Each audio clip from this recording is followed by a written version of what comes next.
से related course का answer है कि फ़ोटो को अगर हम एआई में डाल देते हैं तो उसको स्क्रैप किया जा सकता है या उसका दुरुपयोग किया जा सकता है। और फर्जी खबरें जो हैं ज़्यादातर कहाँ फैलती है, हमारी सोशल मीडिया पर ही फैलती हैं। तो सेकंड क्वेश्चन का आंसर हो जाएगा सोशल मीडिया की कहाँ फैलती हैं आपकी सोशल मीडिया पर। इनमें से कौन सी एआई प्रणालियों के लिए नैतिक चिंता क्या है कि एल्गोरिथम बायसनेस होती हैं।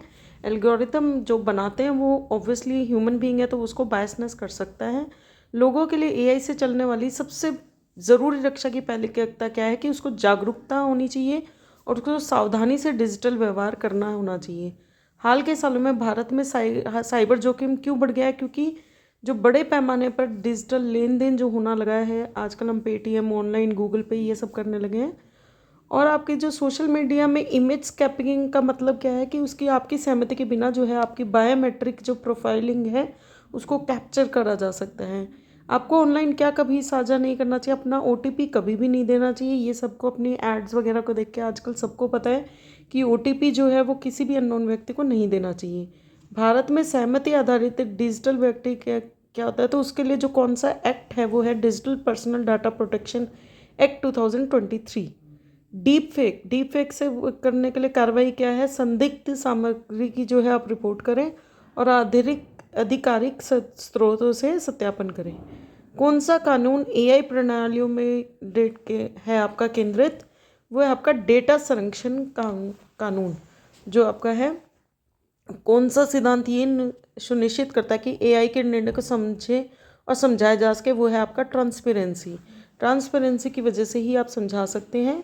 शेडर रूपक सार्वजनिक एआई टूल में गोपनीय रिपोर्ट के बारे में क्या है, जो एआई रिपोर्ट को जो है वो अदृश्य बनाता है आपका, मतलब किसी ने रिपोर्ट लगा के दी।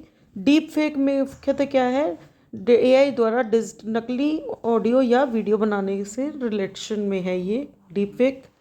सेल्फी में बायोमेट्रिक जोखिम का काम करने वाला जो है, मूल के बजाय स्क्रीनशॉट साझा करिए आप लोग, कभी भी जो है सीधे ही अपनी सेल्फी ना साझा करें।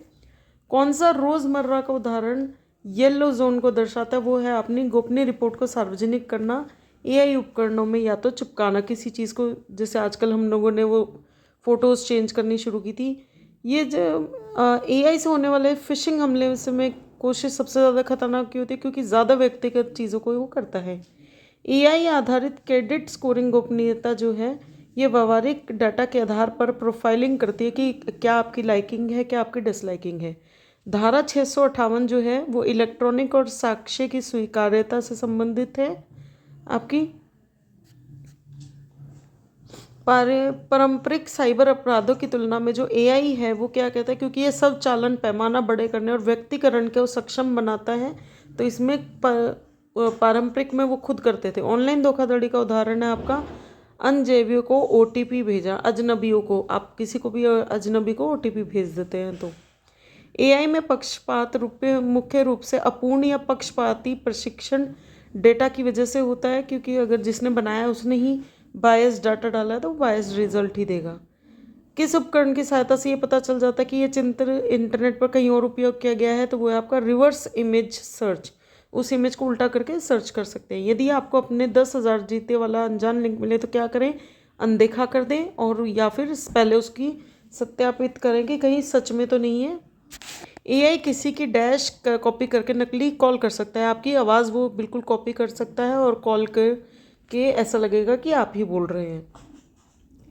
चक्षु पोर्टल का जो प्राथमिक उद्देश्य है वह संदिग्ध धोखाधड़ी संचार और संदिग्ध वेब लिंक की रिपोर्ट करना, ये आपका चक्षु पोर्टल का काम है। बैंकिंग और वित्तीय सेवाएं एआई से चलने वाले में सबसे ज़्यादा संकटपूर्ण यही है, क्योंकि बैंकिंग से ऑब्वियसली आपके पैसे जा सकते हैं। एआई वॉइस क्लोनिंग एक सामान्य दुरुपयोग है आपका वित्तीय धोखाधड़ी हेतु, मतलब किसी तरह से आपकी कॉल करी जाएगी कि मुझे इतने पैसों की ज़रूरत है और आवाज़ बिल्कुल सेम होगी, तो वो हो सकते हैं। निम्नलिखित में कौन सी एआई चलित प्रणालियों के लिए कानून च्युति है, वो है आपकी लायबिलिटी। अब लाइबल कौन होगा, जब एआई से आपके पैसे चले गए तो उसका लाइबल कौन होगा, कौन दायित्व करेगा। डिजिटल वाटर मार्किंग का मुख्य उद्देश्य है कि प्रामाणिकता की सुनिश्चित करना कि ये भाई इसी ने कही है, ये इसी ने भेजी है, इस रिलेटेड। निम्नलिखित में से कौन सा एआई उपयोग रेड जोन का क्या है, मूल के बजाय सेल्फी को स्क्रीनशॉट अगर हम करते हैं तो इससे हमारा जो है वो ब्लाइंड ट्रस्ट ठीक होता है। तो ये देख लीजिए, आपके सारे आंसर सही हैं, आप अटेम्प्ट कर सकते हैं। और आप इन आंसर्स को याद करिए, क्योंकि आपके पास हो सकता है इस सीक्वेंस में ये क्वेश्चन आंसर ना आए, अलग अलग तरीके से आ सकते हैं। Thanks for watching.